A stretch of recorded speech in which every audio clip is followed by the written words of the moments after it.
Hello, welcome to Stepping into Risky Play.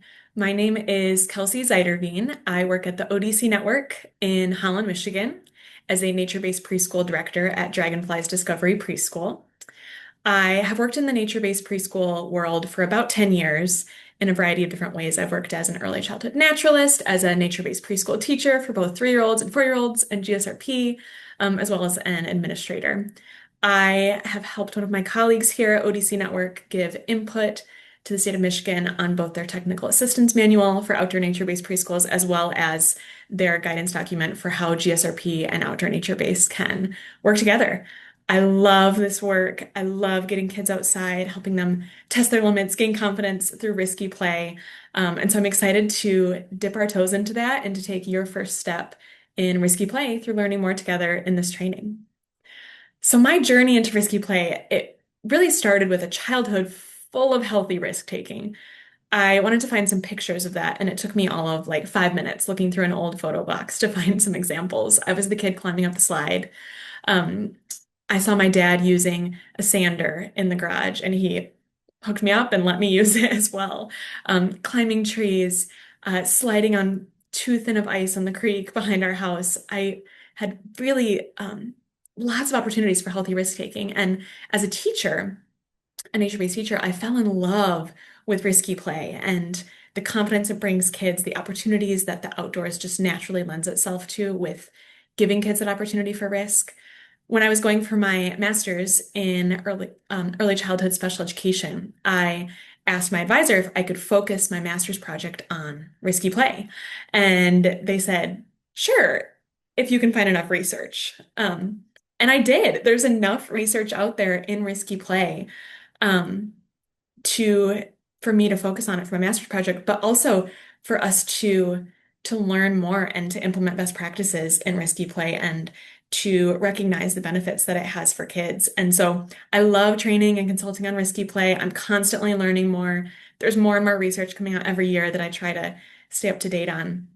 And so my hope is that together we can figure out risk management for your own center or to give you some ideas to find to take your first step into risky play. And so before we start, I want to say that there's no single correct way to do risk management, to do risky play.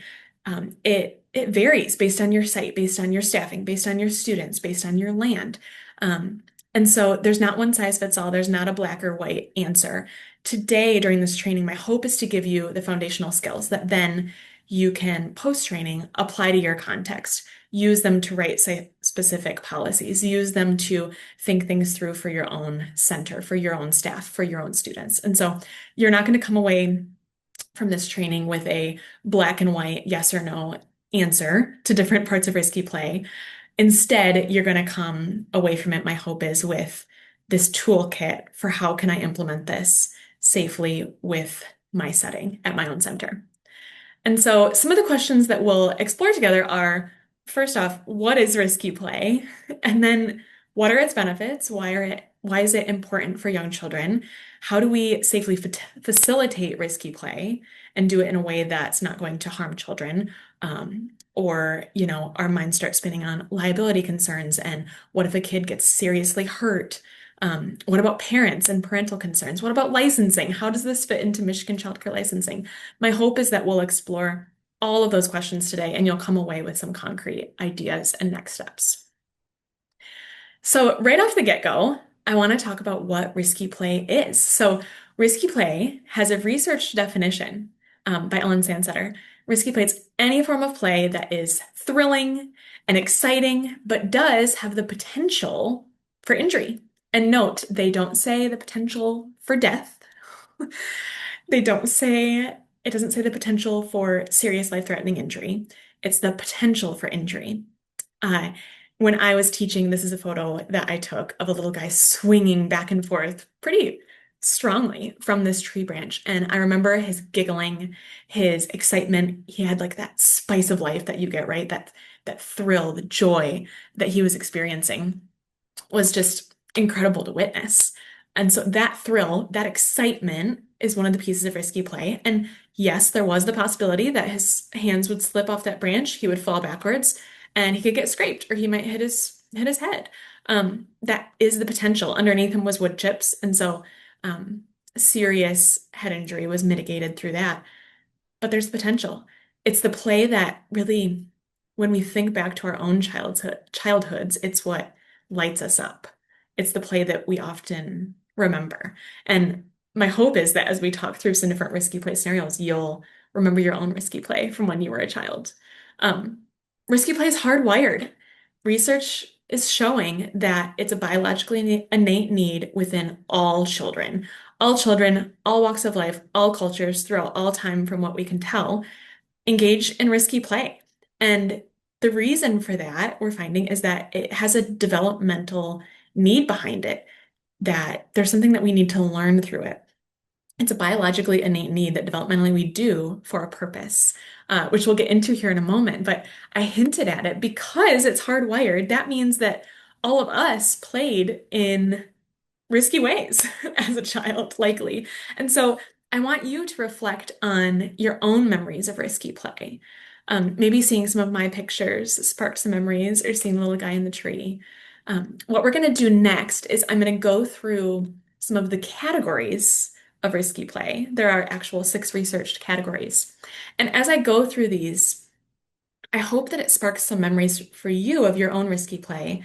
My plan is to share some memories that I have in each of these categories, some memories that I've heard from others who have done this training too in person, to see if it sparks some of your memories of risky play, and to walk down memory lane in a way. And so the first category of risky play that we often think of right off the get-go is great heights.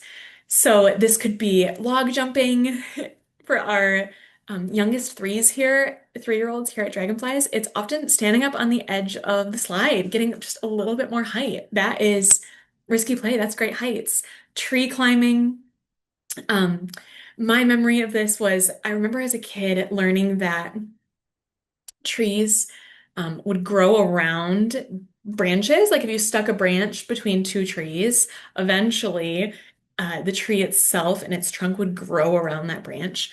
And it happened when I was really young. I put a branch in a tree and it started growing around it, and it created a step. This was years later, probably 5 years later. It created a step that I could stand on. My little body could stand up on it and hold me up.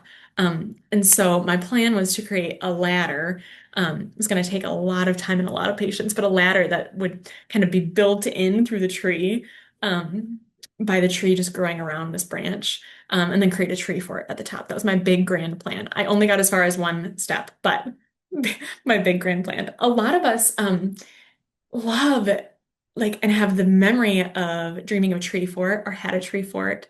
Um, a big one that I hear is people who grew up on a farm, and I had this experience with my grandparents, swinging from the hayloft into the hay, or swinging off of the top portion of the barn is another great height thing that I hear. I've also heard a few saying that they have a spot on their roof where they could, as a kid, climb out the window in the second story and safely get on the roof and just chill on the roof as a child, right? And so I'm curious if this is sparking any memories for you, and some of your own great heights memories.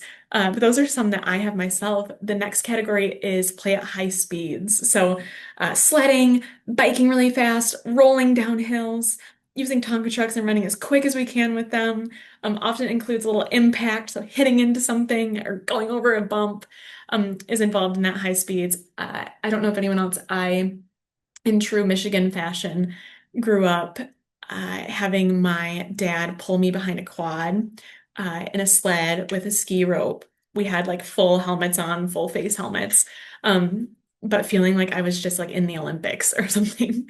But doing that and telling him like that needs to be faster. We need to go faster. Or mini bikes. A lot of people have memories of having a mini bike as a kid, or one of those little vehicles you have that you try to make go full speed. Getting lost or disappear play is another form of risky play, actually. And this is your classic hide and seek. It's also, I remember when I was a kid, and often people will nod right along when I do trainings. I pretended that I was Laura Ingalls Wilder, just like off in the woods, needing to live off the land. My parents were gone, so needing to hunt and gather berries and make a fire and get ready for winter and all of that. So that's a form of this lost or disappear play. Basically practicing like what would we do if we were lost and that independence. Rough and tumble play, a classic. So we often have memories of doing this with siblings or with our parents or caregivers. Dog piling, crazy snowball fights can fit into this category too. That there's a potential we could hit, we could get hit or toppled over. Dangerous elements. So this is anything that involves fire, water, ice, basically some of those main elements in the outdoors around us. Uh, and so this at Dragonflies, this picture on the right is they built a bridge, our students, over this creek. And so that interaction with the dangerous element of water and potentially falling in the water was a part of their play in creating that bridge. I have a memory as a kid sliding on ice in my backyard, like really thin ice. It was from vernal pools, so springtime and winter pools that eventually go away. And uh and just knowing that it was too thin and kind of feeling it crackle beneath my feet and just the thrill of not knowing if it was going to break was part of the play. Um, Fire, uh, roasting things over the fire with my family, practicing making a fire. Like when we go camping as a family, that was always a huge part of my own childhood play with dangerous elements. And dangerous tools is another category of risky play. So at Dragonflies, this can involve using little hammers or potato peelers for whittling. It can involve real knives for whittling. It can involve gardening tools. Um, when I was a child, I was given a box of Band-Aids and a pocket knife at 5 years old. That was kind of the ritual in the families. You get a pocket knife and you get some Band-Aids. And I remember whittling like around the fire when we were camping and having ideas of what I would create. Like I'd create a little spear or um, a stick to put in the ground and feeling so much confidence and so much independence from being able to use this tool that up until then I'd only seen my dad and mom use. And so dangerous tools is another category of risky play. And with all of these, again, it's you're you're likely, as I explained all these categories, picturing yourself and some of your own memories within it. And we're realizing that the reason risky play is a biologically innate need is that it developmentally, as I shared, has benefits that guide us as we're growing. So just like babies, this quote on the screen would never learn to stand, take steps, crawl, run, ride a bike without falling down, without tumbling, without taking a risk, without learning from natural consequences, potentially getting a scraped knee or a bruise. Children who are a bit older also are learning in the same way. They also need um, risks in order to continue growing, in order to continue gaining developmental benefits from their play. And so here are some of the benefits of risky play that research is finding. You can see on the screen here that some of this is even 2025. So there's still continuing to be more and more research on why risky play is important. But we find that physically, children who engage in risky play have higher physical activity levels and more advanced motor development. Mentally and emotionally, they have higher levels of well-being and higher levels of social emotional growth within themselves and with peers. Higher resilience, coping mechanisms, confidence, higher levels of problem solving, both socially and cognitively, stronger risk assessment skills, as well as lower anxiety and depression.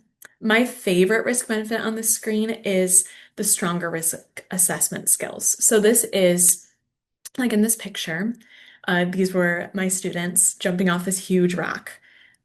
The students before had jumped off this rock. This little guy who's on the rock now was watching them and was risk assessing or deciding for himself when he got on top of the rock, is this something that I feel comfortable and confident doing? Um, do I feel safe? Is this something that I want to do? What could happen? I could see his wheels turning on that, and I could also hear him say some of that out loud. Like, if I jump, this could really hurt my legs.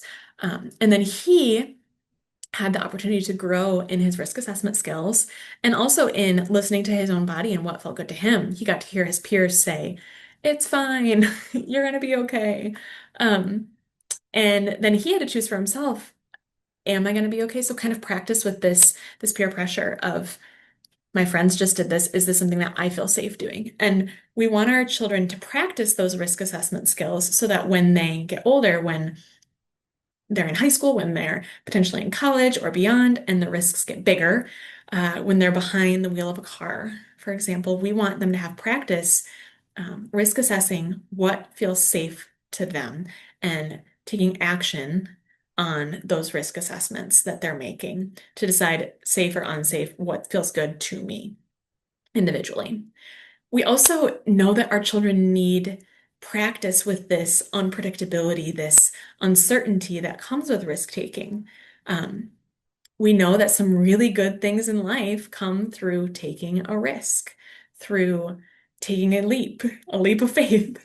Uh, for lack of a better metaphor, but a leap of faith. So if you're applying for your dream job, for example, or asking someone on a date or getting married, all of those things involve the potential for um, you to get hurt emotionally, physically, potentially, to get really hurt. But it takes that leap of faith. It takes, okay, this could bring a lot of thrill, a lot of joy, and it could also hurt a lot. So practice with that, I'm going to take the leap of faith is um, part of the benefits of what risky play brings children. Because in these little ways of jumping off of a rock or climbing a tree, they're practicing that unpredictability, and it could lead to something really, really good that then helps them. So when it feels bigger in the future and they have to assess it and decide what works for them, that they've had practice with those feelings, with those skills.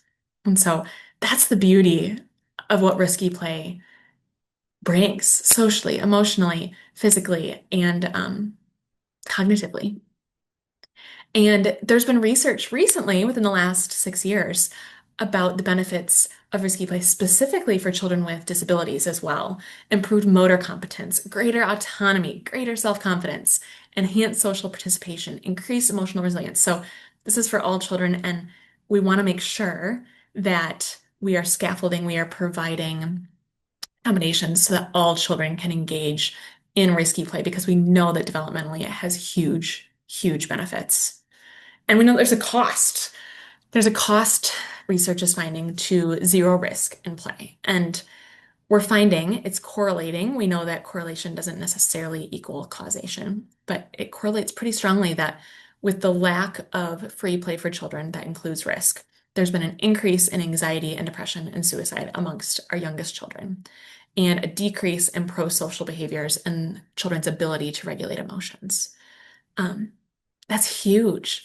And so oftentimes people then ask me at this point, okay, well, how did we get here? How did we get here? If we know that risky play is so important, if we're nodding along to the benefits, if we remember the benefits from our own childhood, then how did we get here? And one of the ways that we got here is because there's been a decrease in free play in communities. And on the screen here are a variety of reasons that research is finding that likely this decrease in free play is happening. Digital distractions, parental overscheduling. So that's, we're going to go to dance on Monday, Wednesday, Friday, and we're going to go to Little League on Tuesday, Thursday, and then we're going to do soccer kind of in between. Um, all great things. Our culture has more scheduled activities for kids now. Societal norms. There's less of each family has their own dinner bell that they're gonna ring when it's time for kids to come home. Because often, you'd get home from school, you just go play in the woods, and then your mom or dad call outside or ring a dinner bell, and then you come home. There's less of that playing in community, playing with kids down the street, come home when it's dinner, come home when it's dark out. Because our society has shifted. And urban design as well. There's in as we are expanding in our population and as our cities are going into more suburbs and expanding out, urban design is having an impact on that too. And so we see this in this graph on UK children's daily time use. We have similar statistics here in the US, just not as pretty of a graph. And so this is percentage change since 1975. And since 1975, pretty much globally in Western developed countries, we've seen an increase in screen-based activities. So those digital distractions, tablets, TV, computers, phones, video games. An increase in sports that kind of connects to that parental overscheduling, and an increase in homework. Simultaneously, we've seen a decrease in socializing outside the home and outdoor free play. So because of that, we've got less free play going on in communities. Um, there's a statistic, and I don't have it top of mind, but I should Google it. The average child spends in the US about 6 minutes outside per day. Wild. Wild. Um, and annually, right? So it could be less time during the school year, more time this summer, or vice versa. But we're seeing a big decrease in free playing communities, and that has naturally declined children's ability to play in risky ways. We've seen a decrease in free play within schools. Recess time is down 50 to 75% since the 1970s. You can see the amount of minutes there on the screen. And since 2000, about 40% of schools have eliminated or reduced recess time. And we've heard this, right? And we have heard also that it's often the first thing that's cut if children haven't got their work done, or if there's a behavior incident, or if it's raining. Um, the big reason that the research is finding, and that often educators nod along to when I give this training, is it's likely due to academic pressures and the pressure to have the test taking go well, to get everything done, to fit everything in. And so because of that, because there's less free play in schools, it means that there's less time for children to play in these naturally healthy, risky ways. Playground safety, regulations, and liability fears have also decreased risky play. The picture on the screen here is a playground from the 1950s. Highly recommend you Google 1950s playgrounds in the US, and you'll find a lot of other fun pictures like this. It looks like a circus, right? So this was before playground safety national guidelines were in place. In the 70s, rightfully so, we should have playground safety standards. We nationalized guidelines, and those guidelines for playgrounds focus on hazard and risk elimination and standardization of equipment. And what this has unfortunately led to is an increase in liability fears, um, tightening of unstructured time, tightening of supervision, and using the playground in the exact way that it's outlined to be used, and that naturally eliminates risk. Um, the risk that we see here in the 1950s of them climbing on top of the playground. And so um, it's unfortunately at times, not all times, but at times has led to a elimination of all hazard and risk rather than a consideration of what healthy risks might be necessary on a playground in order to give kids developmental benefits. We also got here for our children who have disabilities through a lack of adaptive equipment and inaccessible playgrounds. So many playgrounds lack adaptable surfaces and pathways, sensory rich and or sensory safe zones for those learners who have sensory needs, and accessible climbing structures, swings, bikes, or other materials. And so um, yeah, we haven't, as we have eliminated risk, as we've standardized playgrounds, it tends to be getting better, but we've gotten rid of or forgotten or had oversight into how do we make this accessible to all learners so all learners can have the benefits of free play and risk in their play. And one of the main concerns research is finding is parent and caregiver fear. So adult and parent caregiver fear is the main factor we're finding that's driving a decrease in risky play. And it's also the main factor in limiting students who have disabilities and their healthy risk taking within their disability. And that fear is a biologically innate thing as well that's there for a reason. The key is to notice and reframe our thinking, which we'll talk through a little bit later in this training. And really, in reading the research, what surprised me the most, and I'm someone who loves risky play and is all about it, is that at times we can have a misguided fear of injuries or misplaced or skewed. So what I mean by that is research is finding that risky play does not raise rates of serious injuries. And actually, safety first playgrounds, playgrounds that have completely eliminated all hazard, all risk, um, to get rid of any and all injuries, actually push children to riskier behaviors. They push children into playing on play structures in ways that they're not meant to be playing on. This is like when a kid climbs to the top of the play structure. And the reason for that is risky play is a biologically innate need. And so if the need is not built into the traditional playground, they're going to find a way.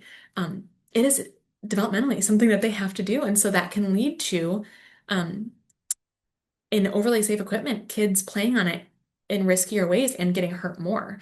Um, so we've actually found that traditional playgrounds have more injuries than playgrounds that have risk built in. Fascinating, right? And car crashes are actually a top cause of child injury and death, and as reported by the CDC. And play-related deaths are so rare that they are not even reported separately in their own separate line. And so that's just something to think through because what we'll do as caregivers is we'll drive our child to the playground or to school, and and then we've got all of this um, fear that we have when we're on the playground of them potentially getting hurt. Well, the biggest cause of child injury and death is the car ride to the playground. And so it's just a fascinating thing to think through and I have it too as someone who loves risky play. How do we get here? What societal shifts and how can we reframe it so that we can remember the importance of risky play and give our children a safe childhood and a childhood that has healthy risk taking. And so there's been action taken around the world on risky play. A side note I like to say is that um, it wasn't called risky play until this research kind of started coming out about it. That's because it was just called play. It was just called play. Um, and now we are naming it because we're realizing that because of all these factors, it's decreased. And so we're naming it risky play. We're having research on risky play. And as countries around the world have seen the benefits of risky play from this research, we're taking really concrete action. And so the UN, the United Nations, recognizes free play as a child right. So in their rights of the child, Article 31 urges nations to balance risk and safety rather than eliminate all challenge. And they actually use that wording, the importance of balancing risk and safety in play.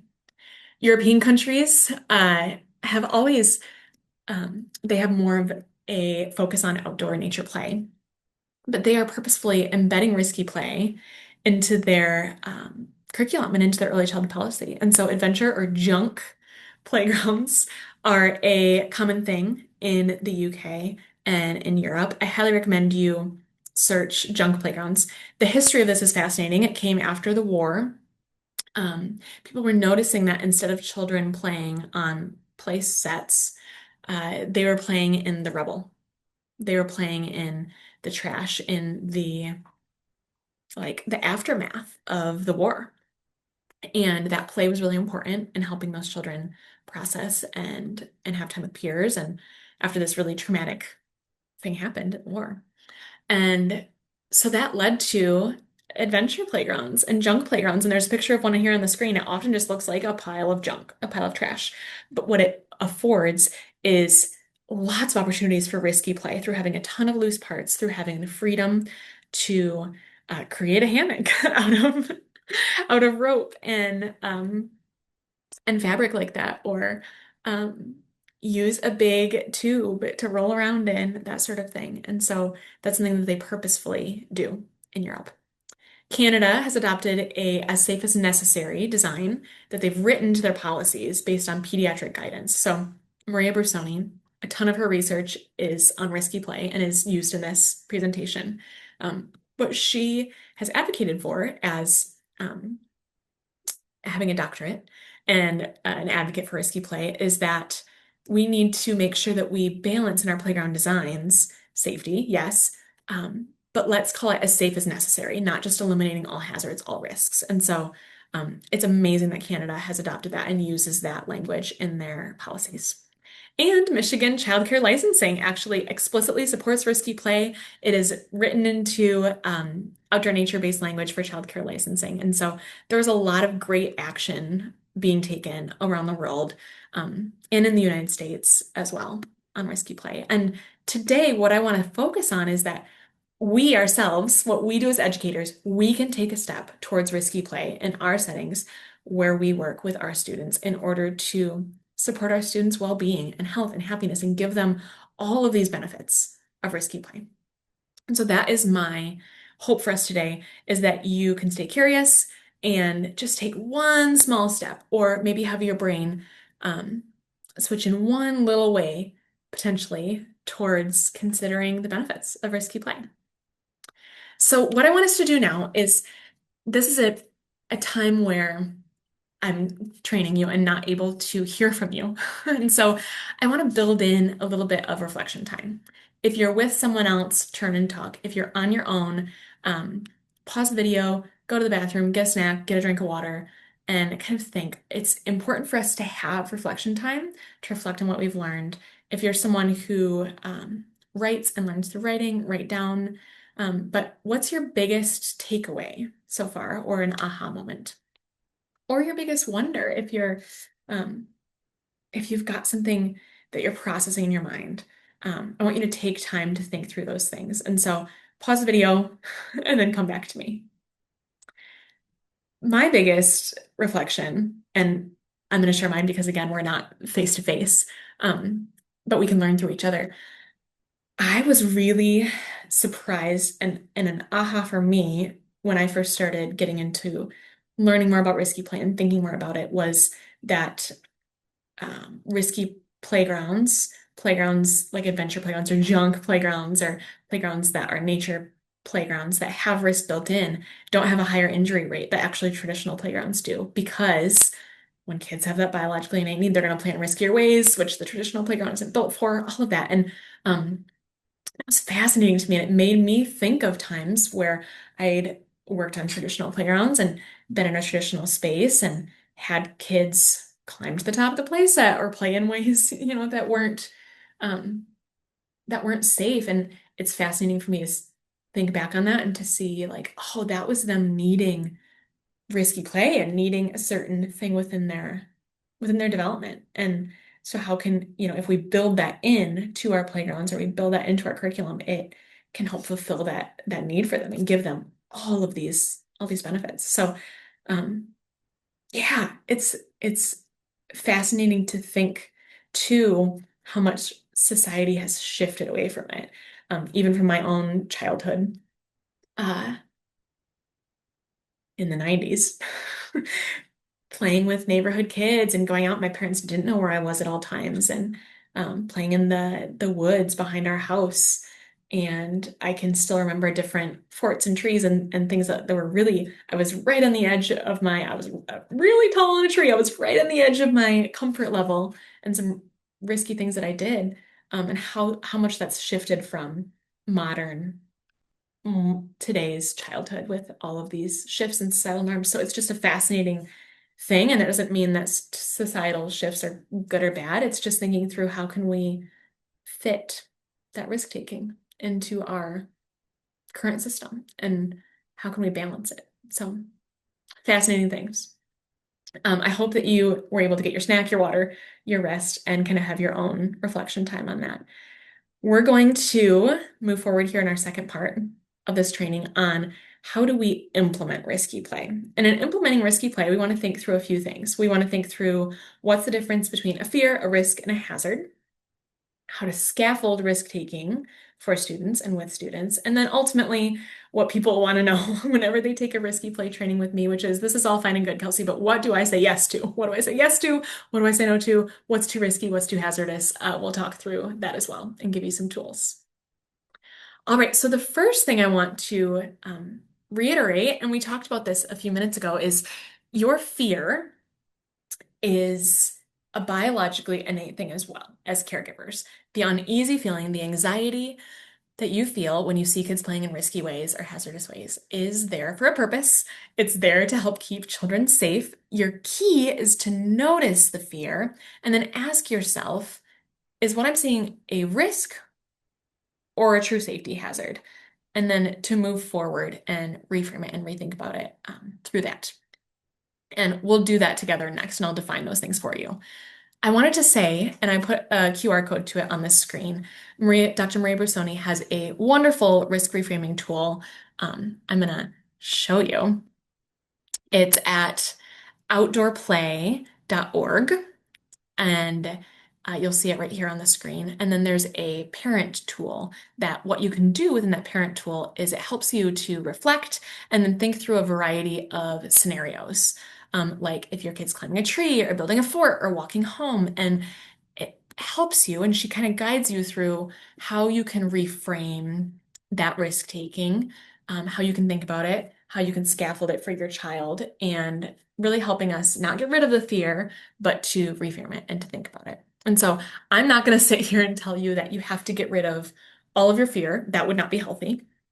The key is to notice your fear, to notice what it's telling you, and then to determine if it's a risk or a hazard. And so let's get into that.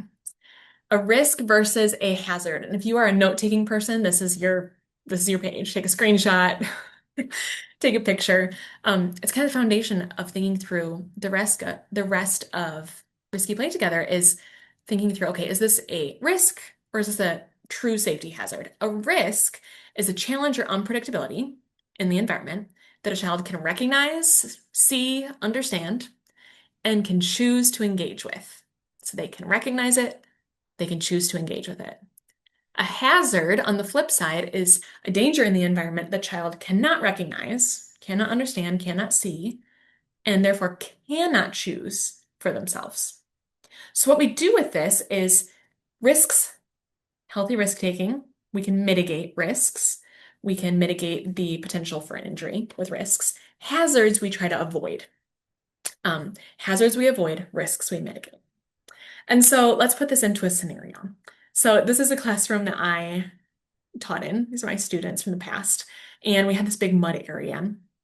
We would fill up the mud area, the students would fill up the mud area and pretend it was a hot tub, a little muddy hot tub. It was just our daily hot tub time. It was a riot.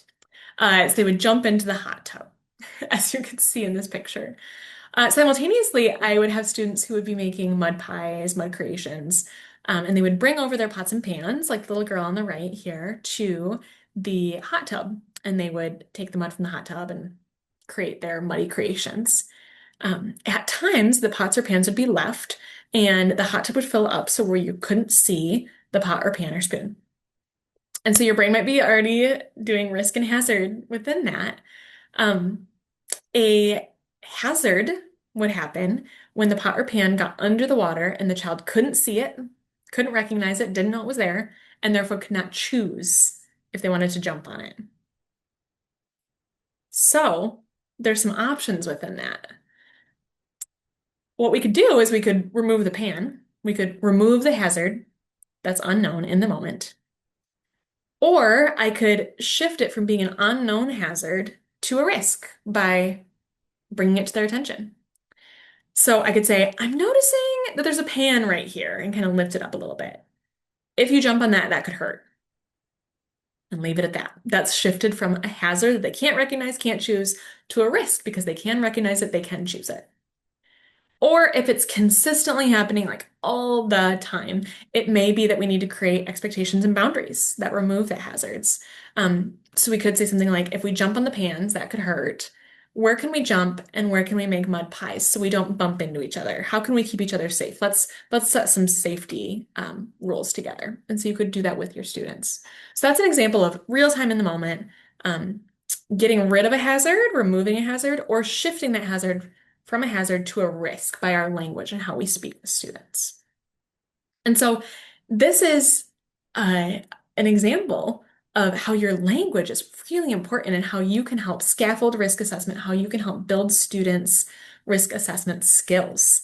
And that cognitive ability, what we talked about in the benefits of examining and thinking through risks for themselves and how they might mitigate their own risk taking, what they feel comfortable with, all that good stuff.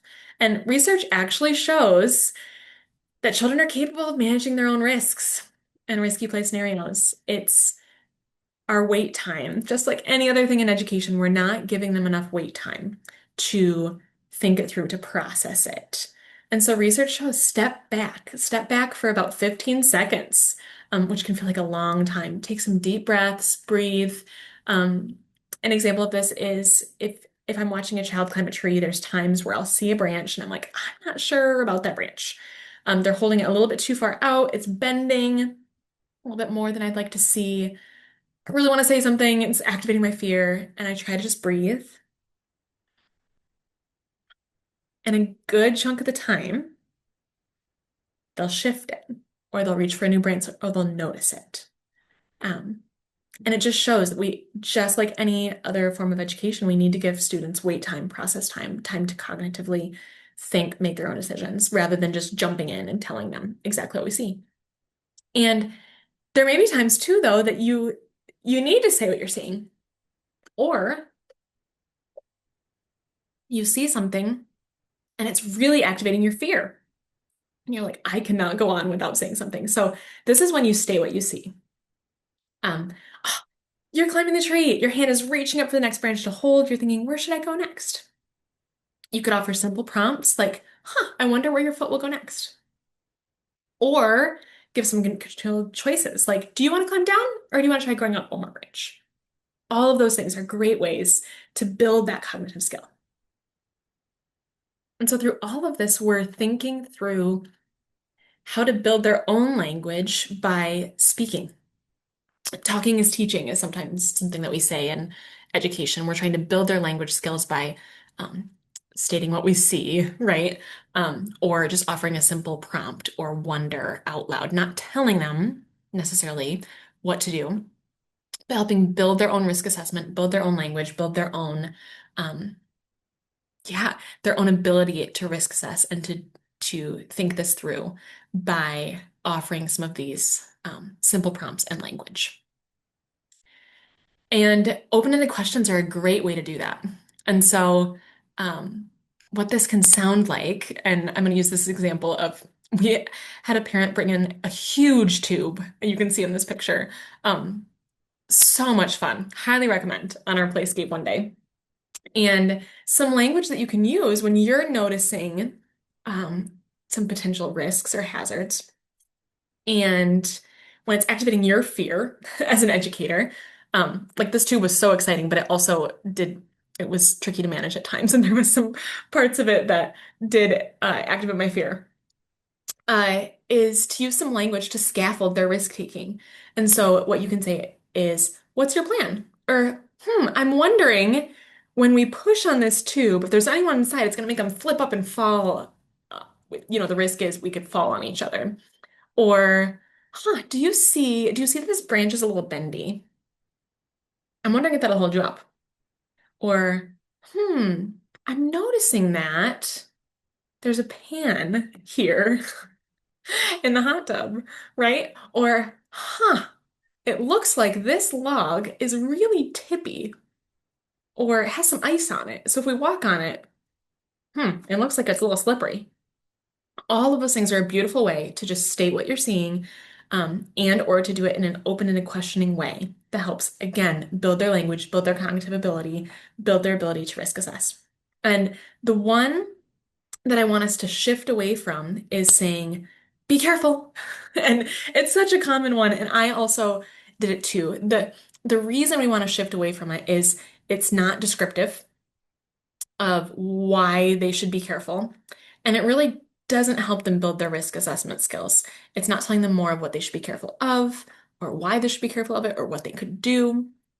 And so when you say be careful, afterwards catch yourself and then shift it. Shift to, okay, well, what's my fear telling me? What's the potential risk that I'm seeing that they might not see? If it's the ice scenario again, if we've got a log that we're climbing on, there's a little bit of ice on it. It could be saying, oh, look, it looks like there's a little bit of ice in this log. That could be slippery. Saying that instead of, oh, be careful. Or if they're running really, really fast down a hill, instead of saying, be careful. saying, wow, you ran so fast. If you're nervous that they're gonna tumble and that you think they might not know that that's a risk, you could say, huh, I'm wondering if you're gonna run so fast that, the risk is you might tumble and roll. Like, is that something you're okay with? Just asking and bringing it to their attention. And so, this is the foundation of what we need to be doing when we're engaging in risky play with kids is one, checking for those hazards, as I shared. If you see a hazard, something that they can't see, can't recognize, can't choose from themselves that could cause injury, then we're removing it or we're using language to scaffold it, turn that hazard into something they can recognize, can choose into a risk. Um, and we're building their language, we're building their cognitive ability, we're building their problem solving, we're building their social ability, their physical ability, their ability to think their emotions and cope and all of that through us being a co-learner with them and actually when we can engaging in this risky play with them. I did end up in that tube that day. And so engaging in it with them, coming alongside them in it and helping them gain all the beautiful developmental benefits that risky play has in store. And so when we're doing this with all students, so students who are nonverbal or who may have cognitive delays, they may not be able to recognize or understand hazards in the same way. There could be small objects they could swallow, something that could cause them splinter, gaps in something, poisonous plants. So be alert to hazards that any child can't recognize, and be alert to the cognitive ability level of the children you're with and what hazards they may or may not be able to understand. And you may need to remove, again, those small objects so they can't swallow them if that is where they're at developmentally. And for those who are still developing language, instead of using a lot of that open-ended questioning, instead we're going to shorten our language and we're going to state the risk simply. The step is high. The slide is hot. Back up. Or this rock is slippery. Go slow. The fire is hot. Step back. So we're going to do that language naming for them and help them build up their understanding of what is a potential hazard and risk. And so that's how we do this with students of all ability levels and those who are nonverbal. And so the goal in all of this is just like with any other form of education, you are meeting the child where they're at and you're scaffolding based on their ability levels. And so this is the first day, first week of school, actually, when I was teaching in a classroom, and I was just fascinated by the students' varying ability levels with risky play. And so teaching a nature-based preschool, right? So we got logs. You've seen this so far in all my pictures. So we had this climbing log here, and I had some students running across it, two legs, just running, jumping off, as you can see the little guy on the left. I had some crawling and felt safer with four limbs on the log. And then I had this little guy in the blue who's on the right. And the first day, he was just like in awe of that kids were on this log just at all, and that you could get up on the log. Like him witnessing other kids playing in risky ways was thrilling and exciting to him. And that watching others engage in risky play can be a form, and that helps us kind of picture it and potentially visualize ourselves doing it. And so he was good just watching for the first few days. And then he eventually was like, "Can I sit on that log?" And it's like, "Yeah, let's do it." And so he eventually sat on the log. He was thrilled. He was so excited. That was where he needed to be, was sitting on that log. That was his level. And he was just so, so proud, just smiling ear to ear. And then this picture shows it. He eventually started learning how to scooch along the log with his hands. Um, and was so incredibly proud, so much confidence. And then by the end of the year, right, he's climbing, sitting, he's at home on the logs, just like any other child in our class. And so this little guy was on the autism spectrum. And so, like any other form of education, we have to meet the child where they're at. We have to scaffold based on their ability levels. There's not um, sitting on the log can be just as risky and thrilling and exciting as running across the log and jumping off it with 2 feet. It's all about the child's experience of it, and both children are gaining developmental benefits. And so we just got to meet them right where they're at and guide them and build up their confidence and ability level where they're at. So I want you to watch this in action now. This is a this is setting the scene. You're going to see a video that I'm taking while I'm teaching of a student engaging in risky play and climbing a tree. This is a little guy named Eli. And Eli was really, really wanting to climb a freshly fallen tree in the forest that we went to often as a class. It was freshly fallen. And so we get to this tree, and he was like, I want to climb that new tree. Like that tree fell over. Let's climb it. And so my first job as an educator, as you've learned, is when you're thinking about risky play, you got to get rid of hazards. And so my mind's going through what could the hazards be. So I talk these through out loud with my student here. And I talk him through, okay, we're going to check the ground, make sure there's nothing sharp that you could fall on that could hurt you. No rocks, no sharp things. And then we got to check this tree because I'm worried. My fear is that this tree is not going to hold us up. So what I did was I got on the tree and I jumped on it, and it held. I was actually really surprised. It had another tree that it kind of fell into the crook of, and it was holding it up beautifully. And so I tested the main part of the tree and then told Eli, we're good to go. Like let's climb. And so my coworker actually took a picture of me taking this video, coincidence. And so you'll see here, I'm in the gray coat here on the left, and then there's Eli. And what my hope is that you'll listen to the language that I use to scaffold his risk taking. This was back when I was doing my master's degree during COVID. And instead of my professor coming out to see me, I had to take a ton of videos. So we don't normally take this many videos in nature preschool world. We try to not model phone use a lot. It was a beautiful opportunity, though, for me to practice this stepping back for 15 seconds, because in showing my professor risky play, risk mitigation, all of that, I couldn't be right next to him in the way that I typically would be. And it helped me practice the exact thing that I told you about with research, showing children can scaffold their own risk taking. We got to step back. And then also listen to the language I use to help him think through um, his own risk taking and think through what he was doing.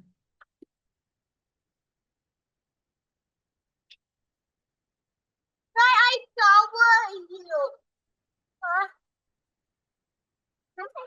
So Eli, the risk is if you lean against this branch, it could break and then your whole body would fall.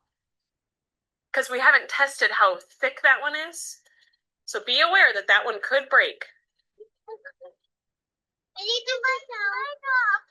He said, I need to get How's back. your body feeling, Eli? His friend said, okay. Scared?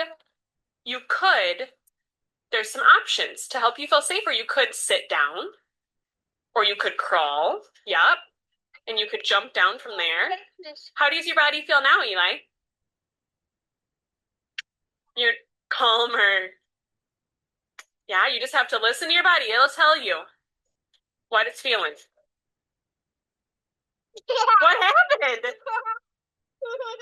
Was that fun? And so when he fell, I was like, oh, oh no, right? But then the joy, he purposefully kept going into that tree and falling after that, while he was climbing to just feel that thrill, feel the impact. So if I would have just gone over, scooped him up the second he started panting and saying, like, I think I need to get down, I would have taken away that opportunity for the thrill and the joy, and also for him to think through, his friend was saying to him, you're safe, it's fine. And for him to practice, okay, my friend's telling me it's fine, but I don't feel fine. And then me being able to scaffold for him, thinking through, okay, you've got some choices. You could sit down or you could crawl.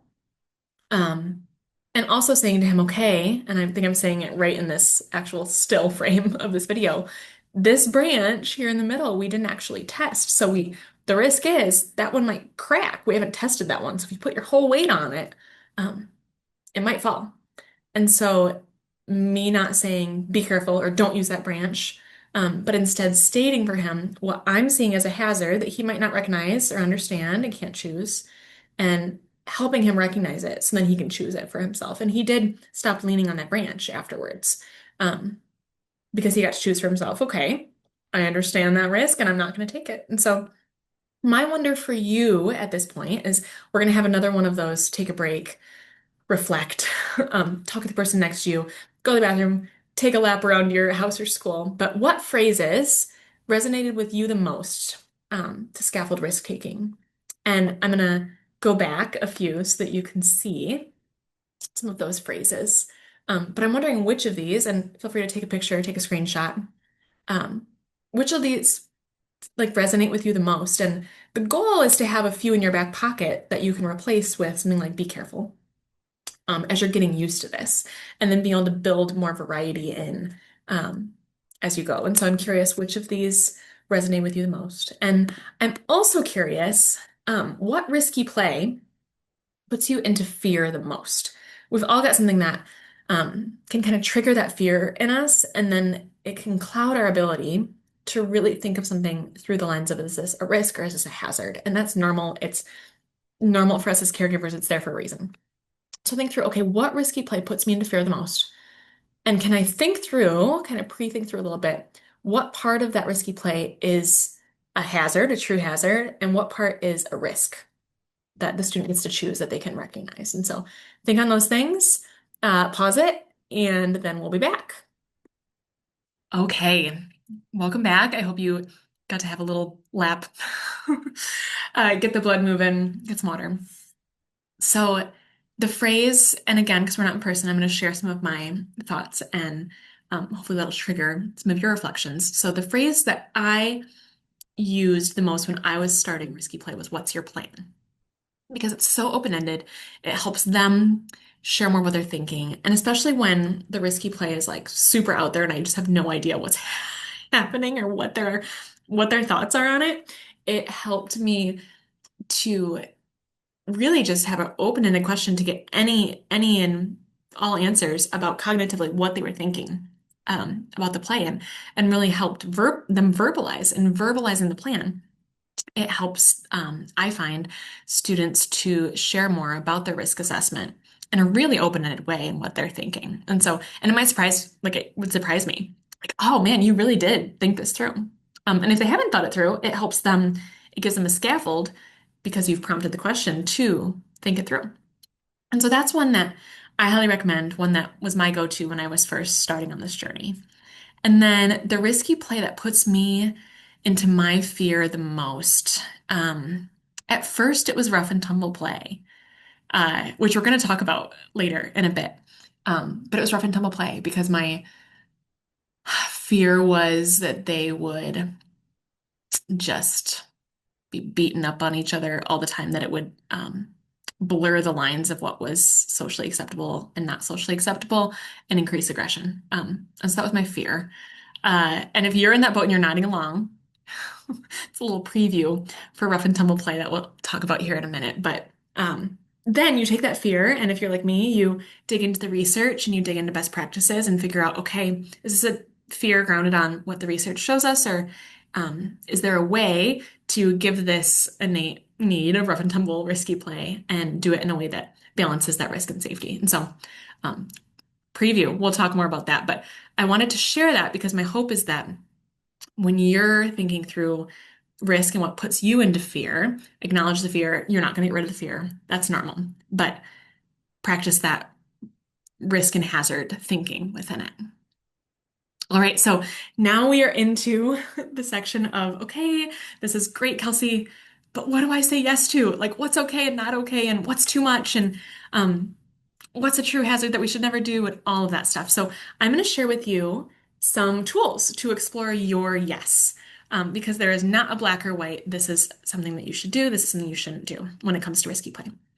And so there are a few different strategies and forms that I'm going to recommend: an initial site assessment, an ongoing site assessment plan, risk benefit assessments, or RBAs, risk benefit assessment.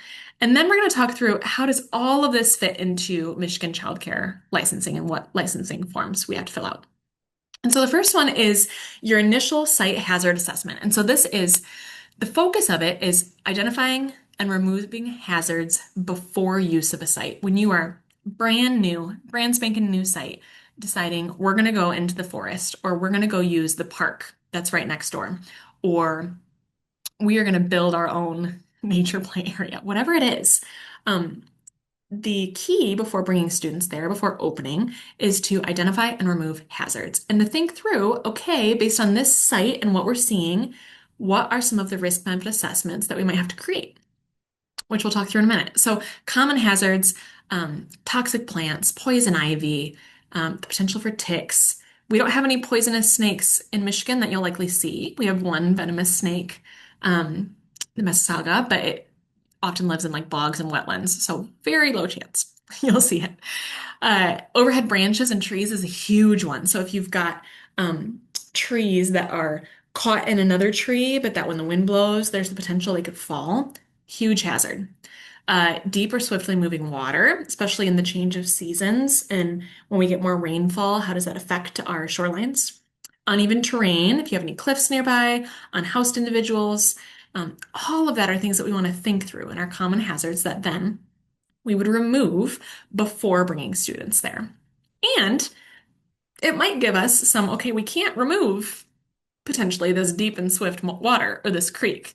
So that's a trigger that we need to write down. Okay, we're going to have to take some action steps on thinking through how we're going to let students interact with this deep and swift moving water, which leads you into a next step. So you just take note of those things that, okay, this isn't a hazard we can remove, so we need to risk mitigate it.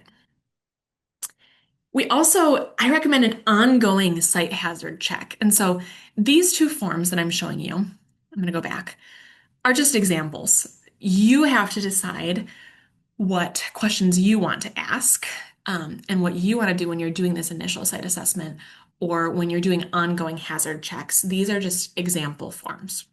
They're just something that I created for our own site. You have to create your own. So, an ongoing site hazard check is I recommend creating a system for how you're going to check for hazards consistently because we know it's not just a one and done. We got rid of all of the hazards and now we're good. So, I recommend initially, daily, take a walk of your outdoor play area before programming starts to check because you never know, especially if it's a shared place. We want to make sure that there's no hazardous trash, that no trees have fallen into the area or have the potential for falling. There's no like needles left around if we're in an area where it's a public use. All of that's really important. And so initial walk before programming. And then if you're going to an area that is not on site, but you walk to a local park or woods, when students arrive, have a staff person scan and walk around to check for those hazards instead of just releasing the kids and then all of a sudden they're going to find this hazard that they don't understand, don't know about. And I recommend having a formal written check regularly on both your land, public and private land. And you can see an example of that here on the right. So things that you're looking for, okay, has the poison ivy grown back? Or are there new toxic plants? We had a big windstorm. Is there any other overhead branches? Has the water changed?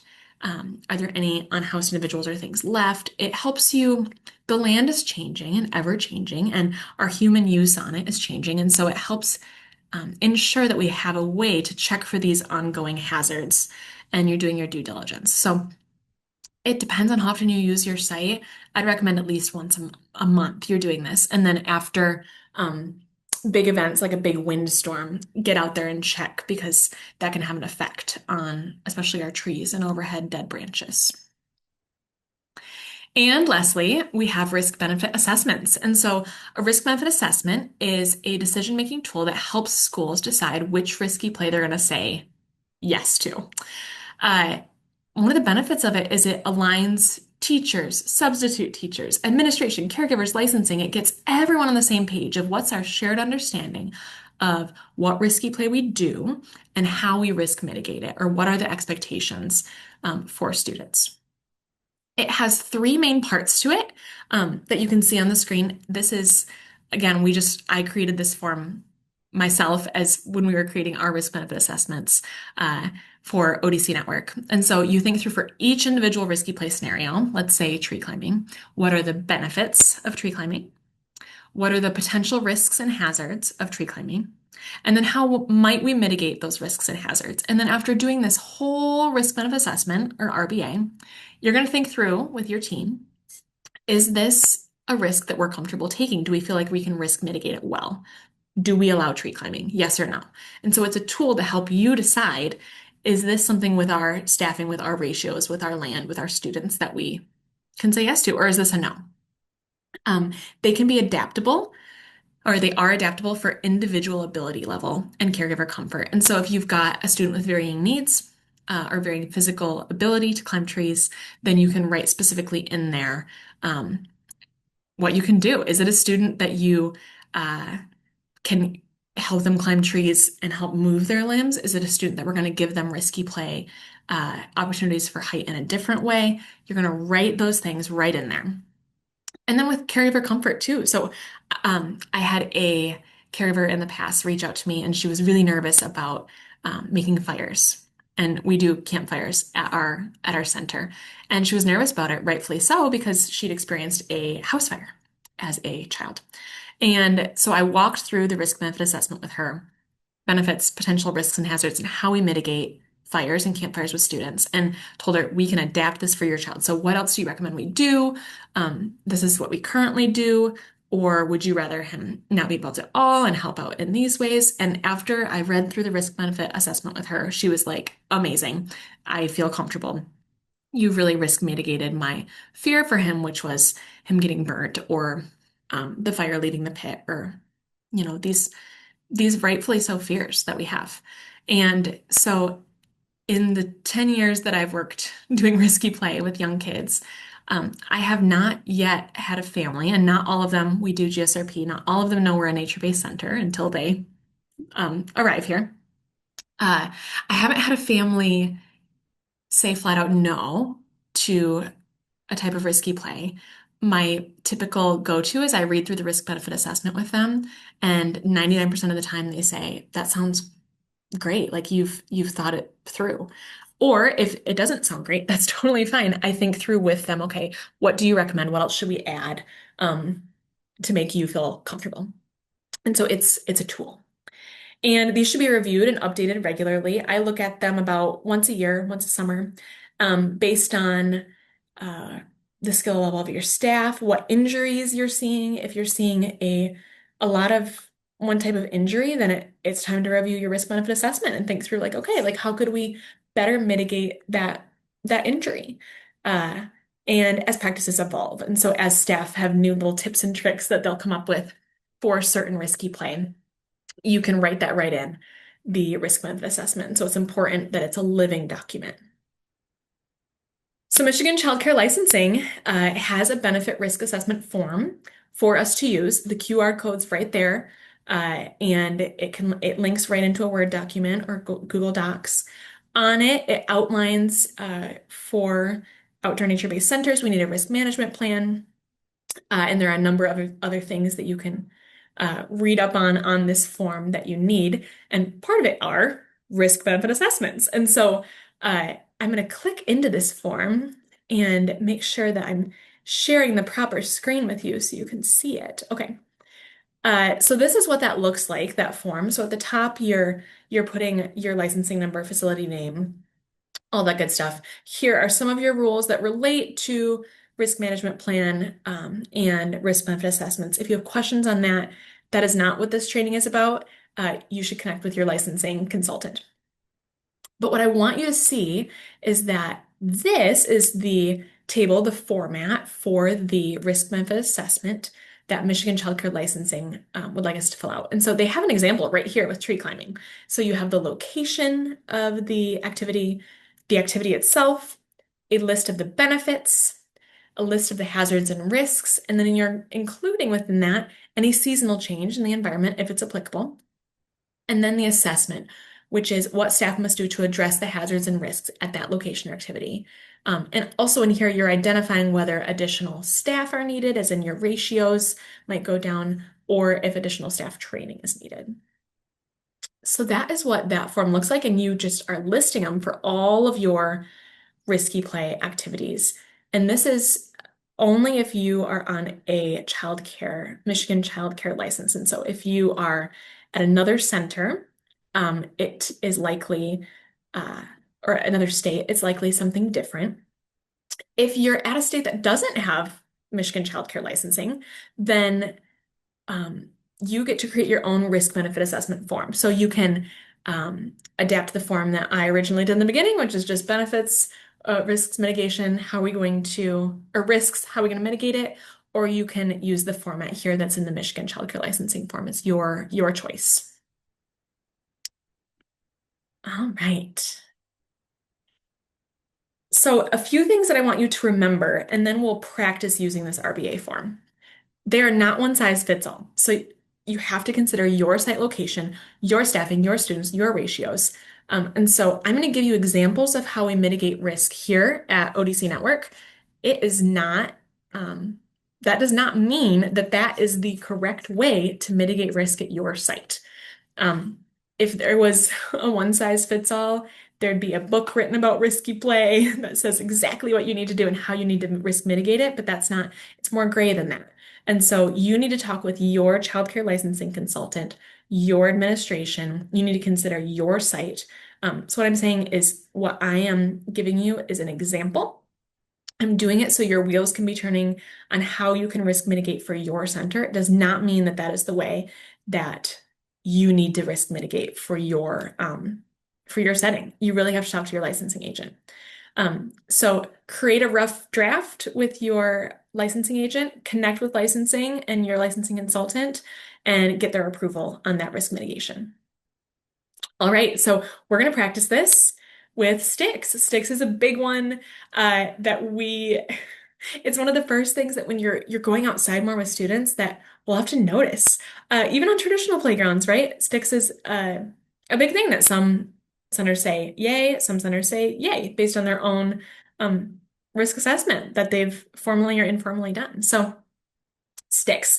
And what this process looks like, I'm going to go into the childcare licensing form. I'm going to make sure you can see it here.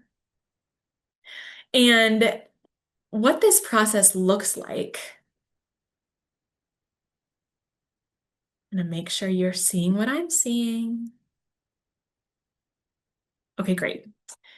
This is what this process looks like. So at Dragonflies, thinking about sticks, we use sticks. This first column is location. So we use sticks on our playscapes and in the forest behind dragonflies. This type of risky play is use of sticks and branches. And when we were thinking through our own risk benefit assessment for sticks, some of the benefits that we found were creativity. So we know that sticks can be so many things, right? Like a sword and a wand and a horse, and we found it really promotes creativity. It encourages social play, turn taking, problem solving. Um, it also builds their motor skills, um, the ability to haul sticks, um, strengthens their nature connection, which as a nature-based center is our number one. Um, and it gives them the opportunity to learn safe risk taking through something seemingly small like a stick. There's a lot of risk assessment that goes into it. Risks, I'm sure you guys can come up with these. So a big one that I think of is eye injuries, like afraid a kid's gonna have their eye poked out, and we know that that's a pretty severe injury, right? So we want that to be, I want that to be listed first. Scratches, they could get punctured by the stick. Um, oops, you gotta love undo. Head impact, like if a child hits them in the head with a stick. Could also be a choking hazard potentially if you've got children who developmentally are still putting things in their mouth. So then with our team, we thought through, okay, here's the benefits, here's the risks. So then what is our risk assessment? Like, what are we going to do to mitigate? And potentially, if we're going to use sticks, what could our risk mitigation, what could our rules, for lack of a better word, be to prevent these hazards, prevent the eye injuries, the scratches, the puncture, all that. So the first thing we came up with was um, sticks are shorter than a child's arm. And the reason that we came up with that was it gets rid of kind of like the the at this age like the ability to just like have this really long stick that they can't control and they're like swinging it everywhere and then it potentially hits a kid, potentially scratches, that sort of thing. We say if it's longer than the arm, they can drag it, carry with a friend, or use as a walking stick. So basically giving them some choices for, okay, how are you going to use it in a way that prevents this ability for it to accidentally scratch another kid or hit another kid? We say that sticks do not touch other sticks.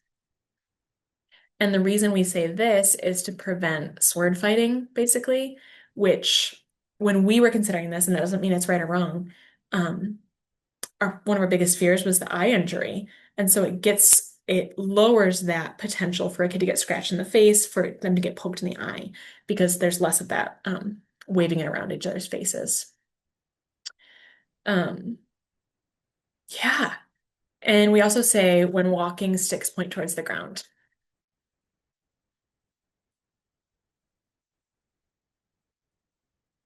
And so after we did all of this, we said, yay to sticks. And we really decided, like, yeah, we feel good. We feel okay with stick play, basically. And here is what that looks like in action. And so um, when the stick is longer than the child's arm, you see them carrying it with a friend, you see them dragging it so that the other end's not hitting other kids. And we found great beauty um, and awe and wonder in stick play and interacting with sticks in this way. So now I'm going to give you an example with log climbing. And so log climbing is something we do on our playgrounds. We have logs. Out in the woods, we have logs. And so when we were thinking through log climbing, let me make sure my screen is what you're seeing.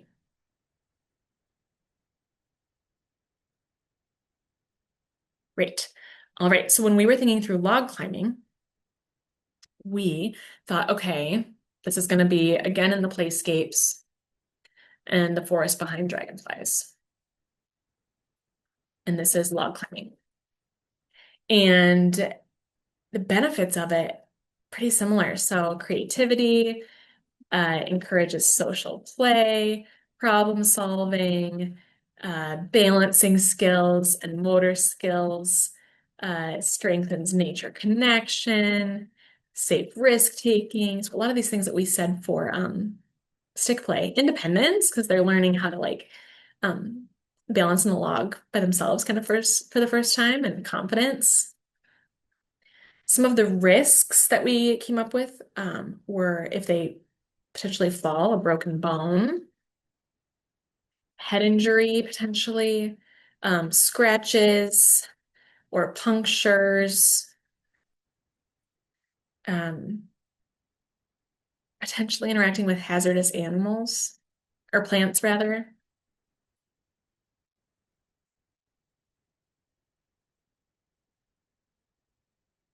And I mean, there's the potential of severe injury if they fall from a height, basically like bruises from falling or injury from falling from a height or log. So then how we risk mitigate this is we basically decided that we need to remove hazards in the fall zone. So this is shovels, sticks, loose parts, any holes that they could fall into that could like twist an ankle. Um, the integrity of the log is checked beforehand. Students are not log climbing higher than a teacher can reach them by the armpits. And they can work up, they can scaffold from 3 to 4 points of contact to 1 to 2 points of contact, whatever they feel the most comfortable with. And so that is log climbing. And you got to see in the pictures kind of how that presents itself. So, um, yeah, that can look like friends helping friends climb up the log. It can look like, we feel comfortable standing on the log. You saw earlier crawling. So that's some of what that looks like in action. Tree climbing. So you got to see this one um, through, and let's get to this page.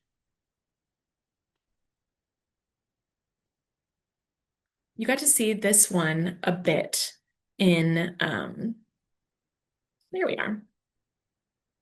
Let's make sure you're with me.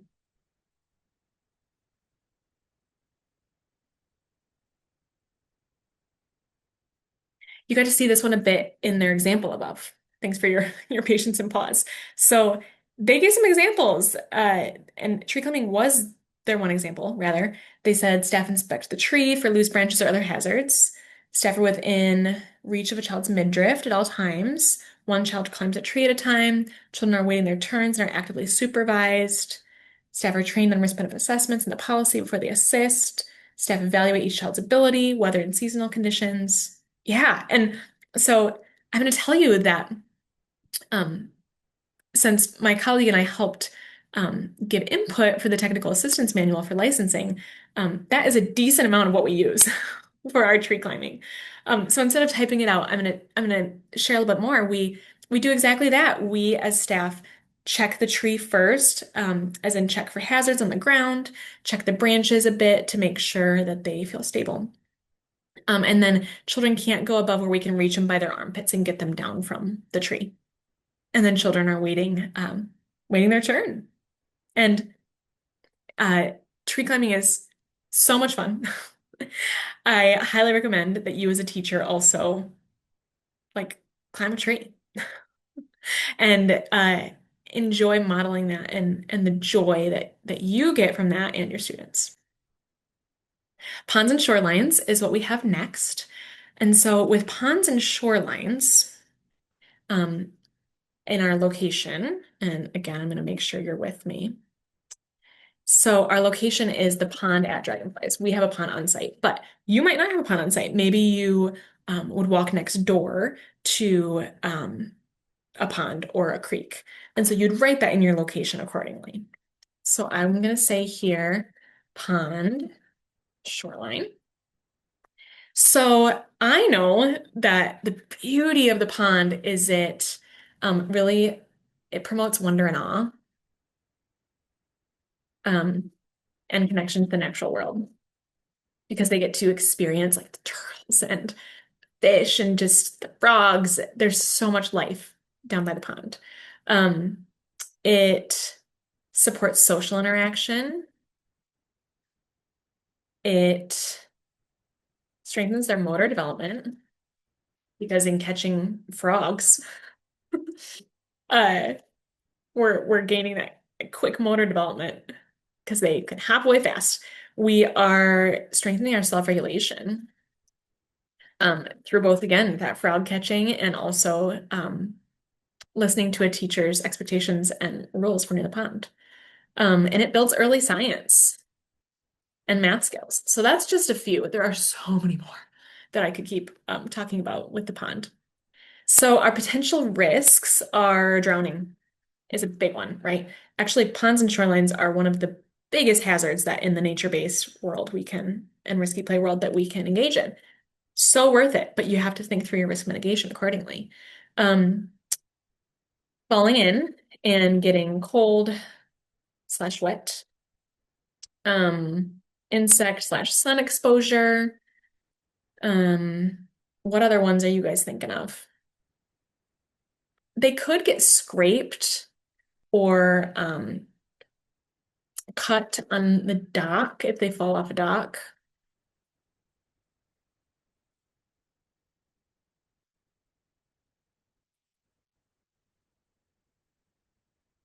And waterborne contamination. It's a thing too.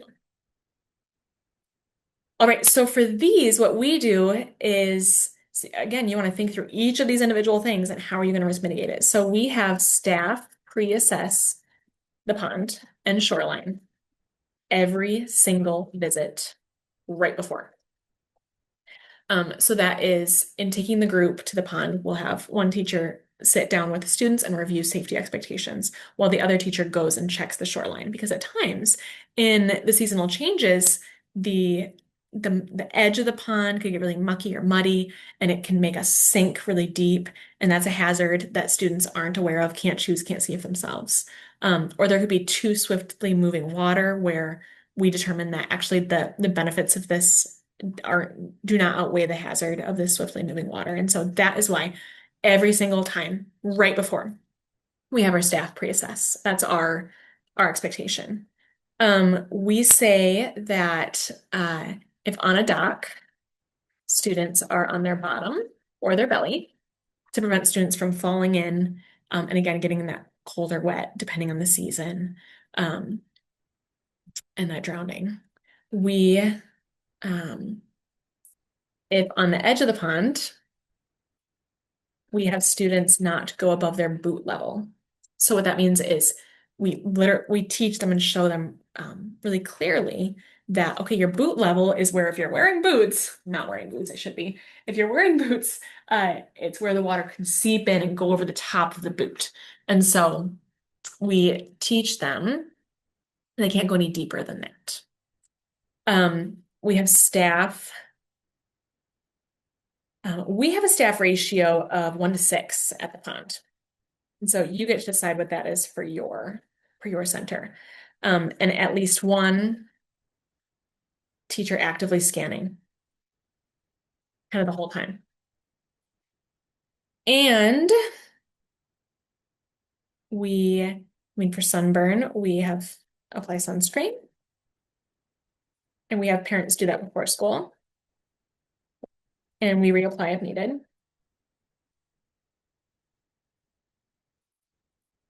Okay, so now I'm kind of through what I remember from a risk benefit assessment, but the key is you wanna look at these risks that we wrote down and think, okay, is there anything else? Waterborne contamination. I forgot we have a conservation part of our organization, and our conservation team has checked our water in the pond for contaminants and to make sure that it's clean, good water. And so what you're doing is this exact process. You're again looking at those risks and then thinking through, okay, what could we do to prevent drowning? What could we do to prevent falling in? Oh, for falling in, we could, have them sit on their bottom or belly. For drowning, we could have a teacher scanning, kind of that lifeguarding all the time. And so you're thinking through all of that, and then you're deciding, okay, do we feel safe with this risk? And so here's kind of what that looks like in action. So you see students fishing here at the pond. They're on their bottom or belly to prevent the flipping in. Here's a little girl exploring the stream. Again, she can go in the water until it's above her boot level there. And we have staff actively engaged. Again, laying on bottoms or bellies, and teachers right there with in that lower ratio is what we do at ODC Network here. All right, rough and tumble play. And so this is one of my favorites to talk about because as I shared, it's the one that kind of brought up the most fear for me, and the most questions. And so what is rough and tumble play? So rough and tumble play is a type of free play that is self-chosen where participants horseplay, chase, wrestle without the intention of harming one another. And so you'll see I bolded self-chosen and without the intention of harming one another. And the purpose of that is sometimes we can get confused in saying, okay, so when Johnny went up and pushed Julia, uh, that was rough and tumble play. It's like, no, no, no. That wasn't self-chosen when a child just pushed another child. That's skill building. We want to use our behavior management systems to help build skills. It's without the intention of harming, and it's self-chosen play where there's consent on both sides in the play. And the benefits are wild and amazing. And as I shared, I had my own fears around rough and tumble play. And so I really dug into the benefits, and the benefits are incredible. Increased empathy for others, self-regulation skills, friendship skill building, and advocacy for boundaries, practicing no, learning to respect others' no, learning to ask for consent, proprioception, learning where your body begins and ends, listening to their body and their needs, learning to read others' emotions. It lowers aggressive outbursts, increase empathy, increase emotional control. And so really my fear of, okay, I'm going to have students that our social worker is working with them. They have a lot of aggressive outbursts. They are hitting, they're biting, they're throwing things in the classroom. I don't think rough and tumble play is something that they should be doing because they are really gaining their self-regulation. I don't want to confuse them. That was what my fear told me. The research actually shows us the opposite, that these students need rough and tumble play the most because it increases their self-regulation, because they learn um, advocacy and giving boundaries to themselves, listening to others' boundaries, learning where their body begins and ends, asking for consent. It lowers aggressive outbursts, all the skills that they need. Rough and tumble play is built for it. And so invitation to just consider that, to take that little nugget and be curious about it. Um, and a common question people ask me is, well, what about K-12? What about when they go to another school and this isn't the rule? And what we're finding, what research is finding, is rough and tumble play in early childhood leads to fewer discipline issues in K-12, better rule following, better conflict resolution, better self-regulation, and that children can code switch. They can learn that different spaces mean there's different rules. And we see this in school currently. I had a student who had to learn the code switching rule of at home, I can walk around in my underwear, but at school, this is what preschool is for, right? At school, we have to wear pants. Different spaces have different rules. And because rough and tumble play has parameters around it too that you may put in place for your risk mitigation, they're learning when rough and tumble play is appropriate and not appropriate, and they're practicing that self-regulation, they're practicing that rule following. Um, so then they have all those skills to be able to implement and to learn, like, okay, rough and tumble play isn't allowed at a place of worship or at cousin's house or at K-12 or whatever those rules are. Our students can code switch, and rough and tumble play gives them the skills to learn how to do that. All right, so I am not going to type all of this into the risk benefit assessment. I think you've kind of seen how that process works. Instead, I'm just going to tell you what we at ODC Network do for rough and tumble play risk mitigation. But again, this is what we do. It doesn't mean it's the right way for your students, for your center. And so it's just an example to think through for yourself. So what we say as a staff member should always be present and should be ideally engaging in the play alongside students. It should be done in grassy areas, clear of things that students can fall on, hazards they can't see, and it should be done during outdoor playtime. We teach students how to ask first, say, do you want to play rough? So ask for consent. We teach them to use flat hands instead of fists. We find that it gets rid of kind of the sucker punch, like video game movie. I'm like pretending to be a superhero or something, and it gets them a little bit more thinking about that it's play and how to do it in a way that doesn't harm someone else by accident. Feet stay on the ground. We say this to avoid kicking. We're okay with like a dog pile where your feet come off the ground, but basically to avoid um, kicking. Because if you say no kicking, your brain automatically thinks kicking. And so we want to build that mental image for students of keeping our feet on the ground, just so we're not kicking. The person you're playing rough with should always see you. This is to avoid tackling without consent from behind, because again, if they can't see it, can't choose it, that's a hazard.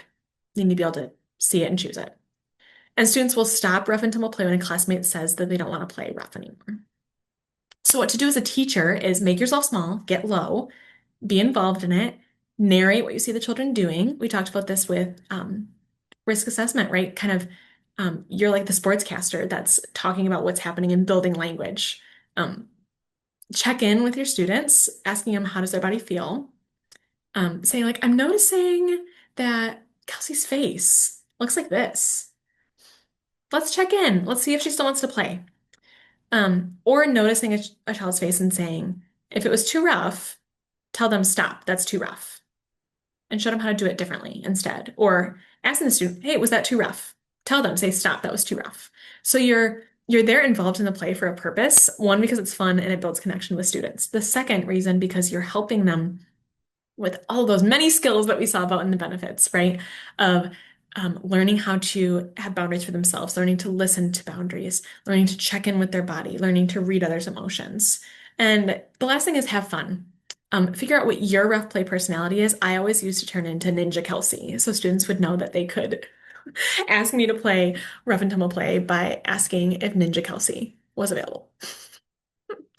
And some notes about rough play. There may be classes that you can't incorporate rough and tumble play due to student trauma and background experiences that this activates them. And that student's emotional and psychological safety is more important than having rough and tumble play be an opportunity for all students.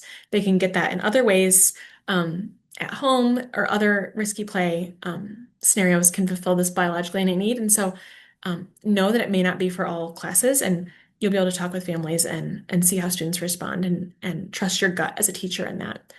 My second recommendation is introduce rough and tumble play naturally as it comes up. Um, there may be classes that you're like, first week, you're like, okay, this is going to be a rough and tumble play class. And there may be classes that don't play this way at all. And it's not something that we need to purposefully introduce to students. It's something we want to support and scaffold if and when it comes up naturally. And so when you see two students starting to like wrestle, then you'd come to them and say, oh, it looks like you want to play rough. Let's talk through this. Here's how we stay safe while playing rough. And then share your own risk mitigation. And again, ours might not be the right way for you. You get to decide within your center. So I'm going to show you a video example. This is an example of a 4-year-old class towards the end of the school year. The teacher in the class said that her students had grown so much in their ability to kind of talk through rough and tumble play with each other, advocacy for boundaries, scaffolding it, all of that good stuff. And so she asked me, can I video them and can you use it in one of your presentations? And so here we are. That is the reason she's not actively engaged in the play, is she's taking the video. But I want you to notice, one, how the students interact with each other and how they're scaffolding their own play, how they're advocating. Two, notice that it's not just boys. There's often that tendency to think this is just something that boys engage in, but we've got girls in this as well. And also, there is one of these students that was working really closely with our school social worker, who, kicking, biting, pushing, self-regulation, throwing things. We have to evacuate classrooms. Had some skill building that was happening. And the beauty is you're not going to be able to tell which one it is, which student it is. And we saw so much growth in the student throughout the year, and that ability to grow in all of the skills that we were hoping to grow through with our social worker. I didn't see any, like, none of this rough and tumble play led to more aggression that we saw. We actually saw, and it may have not been the rough and tumble play, but we actually saw a decrease. And so enjoy, listen, and take a look.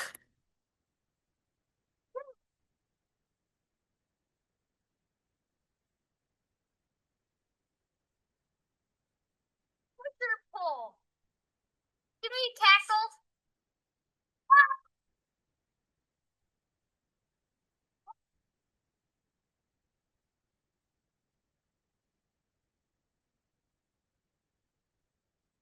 Listen to his words. That was so safe.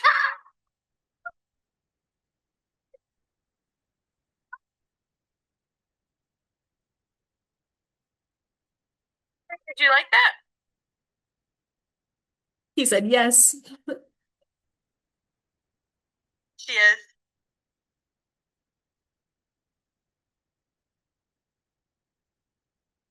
Now I'm 5, so you can't push me over.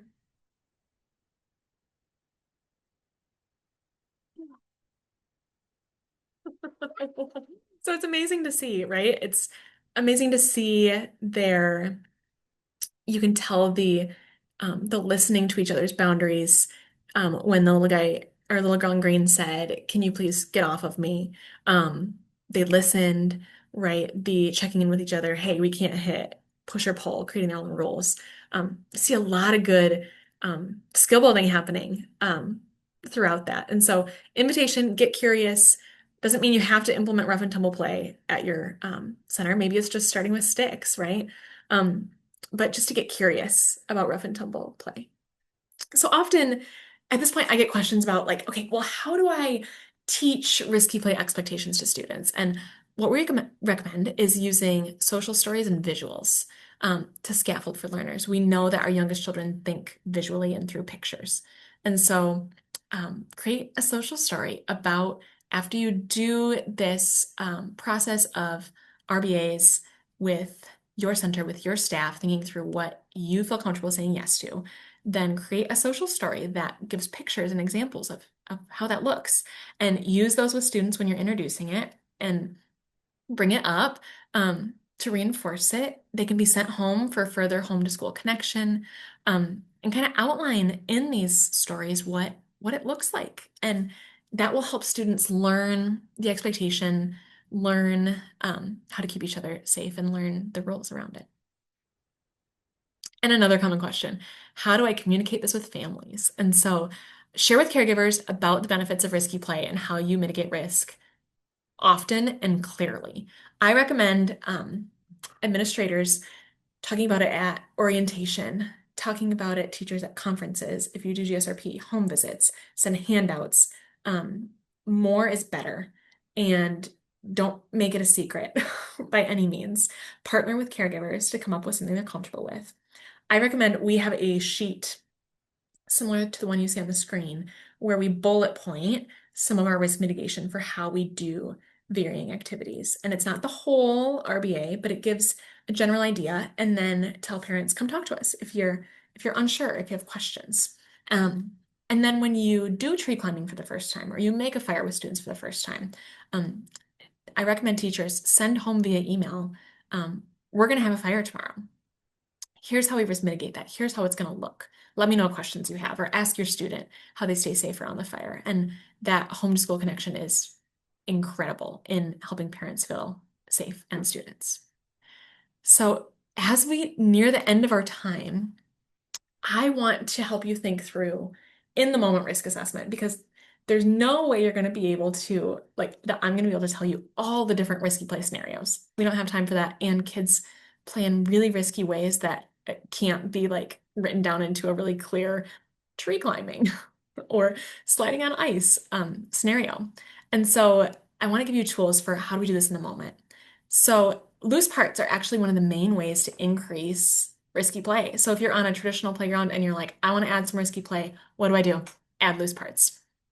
Um, Pretend you're adding these loose parts, tarps, branches, 2x4s, milk crates, wood pallets, rope, and think through, okay, what might be some of the um, ways that students play with these things in risky ways?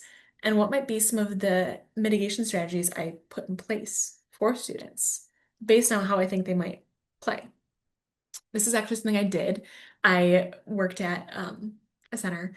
I worked at before Dragonflies had playgrounds, playscapes. We had the forest, and we had this gravel parking lot that one corner of it didn't have any cars come to it, and so this is where we play the end of the day. We didn't have time to go to the big forest, so I set out all these loose parts and was going to see what happened. Um, what I did was hazard wise, I sanded the wood pallets and got rid of any nails because that's a hazard they can't see.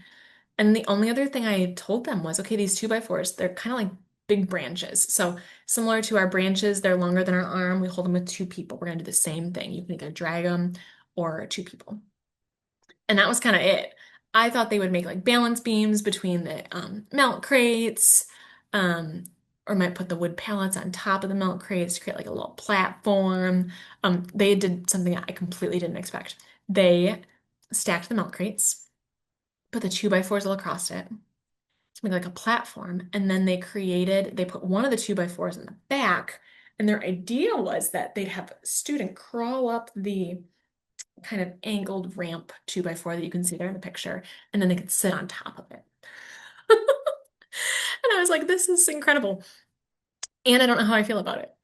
And so what I yeah, what I want you to do is think through, okay, if they were talking to me about the idea in the moment, like what would I do? Because that's not a risk assessment that we've written out, right? Is milk crates and a platform with two by fours. So what I did, and what I want you to do when they do something you don't expect, do a risk benefit assessment in the moment. Like say something about it. It's like the benefits are, yeah, okay, then we could sit on top and you probably feel like really confident. But here's the risks. Here's what makes me nervous. I'm nervous that all of these two by fours are gonna fall and then potentially fall on top of your head and cut your head or give you a huge bump on your head. And I don't know if I feel safe with that risk. So I said that out loud. And what they ended up saying was, okay, like, could you hold, let me go back so you can see it.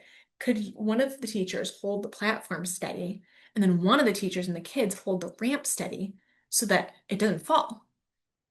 That's what we ended up doing. There's no video, there's no picture of it because I was too busy. But man, the beauty of doing that in the moment with them was thinking through like, okay, like I said, I feel comfortable with that. Let's do it.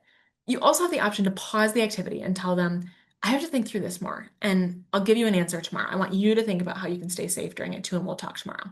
And the key is we have to talk to them tomorrow, right? We have to come back around to that. I also had a student in this picture, penguin sliding down this hill. My fear was he would like scratch up his face a whole bunch. So I said out loud, like, hey, I'm a little worried that you're gonna scratch your face on the ice. Are you okay with that? And he was like, yeah, I'll just hold it up higher. And um and then my fear in the moment, I was like, okay, I have fear. Think about it through a risk versus a hazard. I've told him the potential injury. It's not a life-threatening injury. He knows he's actively choosing it for himself. I'm gonna let it happen. Um, that was my risk assessment. You would get to determine your own. But that's kind of the in the moment stuff because they're gonna do things you don't expect. And that's part of the joy. That's part of the wonder. So talk about it out loud with the students or pause them and say, hey, let's think through this and come back tomorrow. And yeah, and I'm excited to see and hear from you all what they do. So that was a lot of information. I want you to think through and write down or share with the person next to you what your next step will be. I want you to take one small step. Is your goal going to be to pause for 15 seconds before intervening, and to take a breath and then scaffold the risky play? Is it to write down some of those risky play open-ended questions that you're going to use instead of be careful? Are you going to go through the risk benefit assessment process with your center and your licensing consultant? Are you going to read and learn more and get inspired? I highly recommend any of these books on the screen. And yeah, think about what your small step is into risky play. And my recommendation is to start small.